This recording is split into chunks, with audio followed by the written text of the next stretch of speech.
Music 5, Quarter 2, Week 7 hanggang Week 8. Milk Base. Ang paksa ng ating aralin sa araw na ito ay paglikha ng melody. Hello kids! It's me, Teacher Frel. Don't forget to subscribe, like, and share, and hit the notification bell for the latest video. You can also follow my Facebook page, Teacher Frel TV.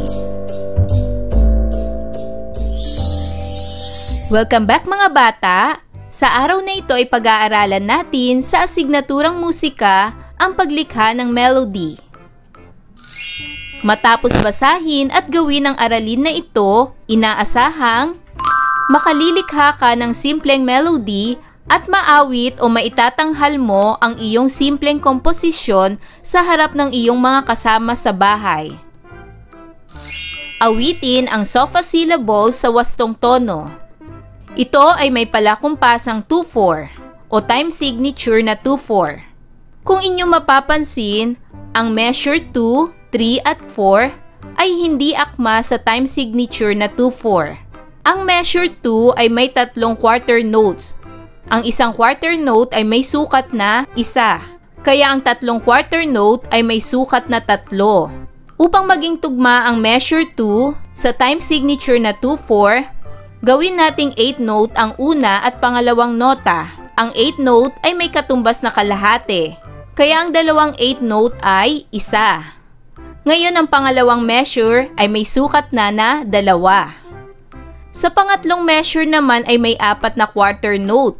Bawat isang quarter note ay may sukat na 1, kaya lumalabas na ang pangatlong measure ay may 4 na sukat.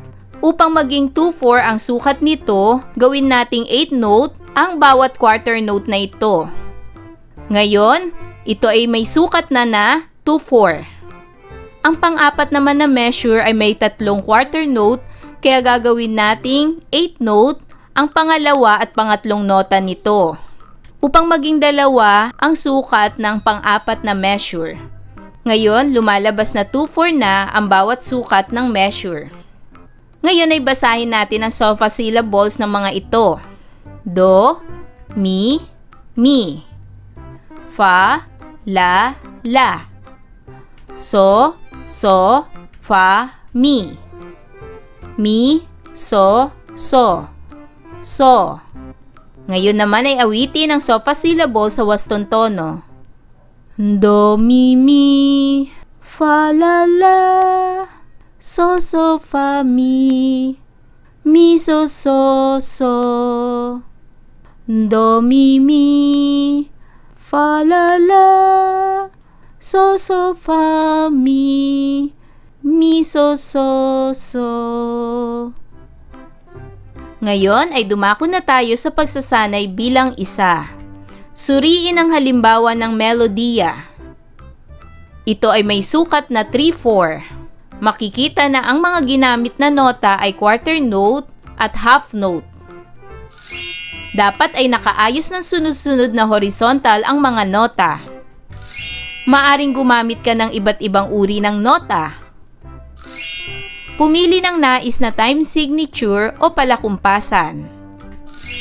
Ang paglalapat ng titik ay makatutulong sa lalong ikagaganda ng nilikhang melody. Ngayon, handa ka na bang sumulat ng iyong komposisyon? Para naman sa pagsasanay bilang 2, bilang paghahanda, buuin mo muna ang bawat sukat sa paglalagay ng angkop na nota batay sa time signature nito. Sa pamamagitan nito, makalilikha ka na ng simpleng melody. Maaring lagyan ng liriko o titik. Gawin ito sa iyong kwaderno. Ito ay may sukat na 4-4 at ito ay may 4 na measure. Ngayon naman, upang ipakita ang sukat na 4-4, ay kumpletuhin natin ang bawat nota sa bawat measure. Para sa unang measure, maaari tayong maglagay ng quarter note.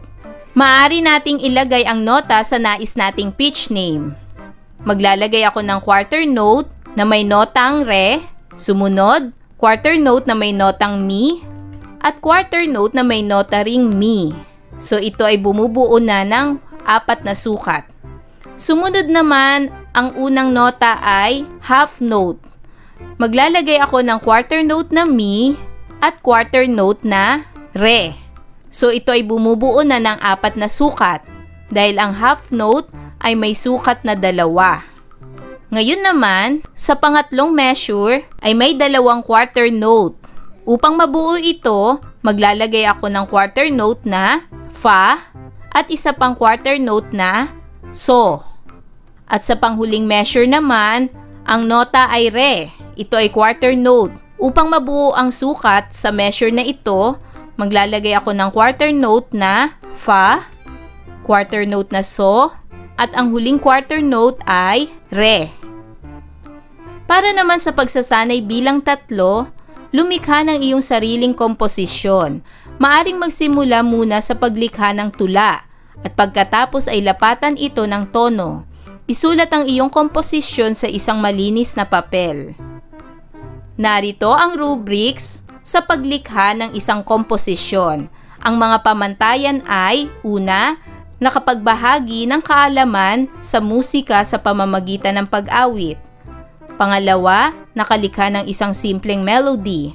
At pangatlo, naaawit ang nilikhang simple melody. Ngayon ay dumako tayo sa pangalawang aralin. Gawin natin ang pagsasanay bilang isa sa araling ito. Isagawa ang simpleng vocalization gamit ang SOFA syllables. Awitin natin ang SOFA syllables na ito. Do, re, mi, fa, sol, la, ti, do.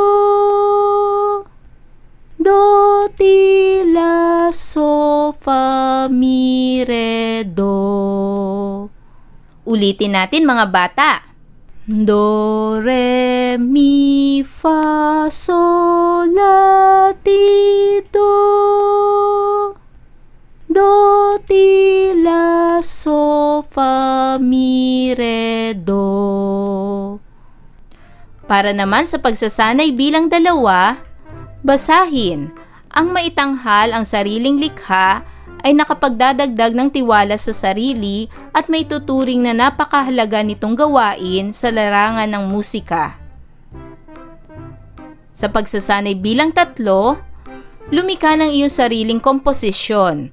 Maaring magsimula muna sa paglikha ng tula at pagkatapos ay lapatan ito ng tono. Isulat ang iyong komposisyon sa isang malinis na papel.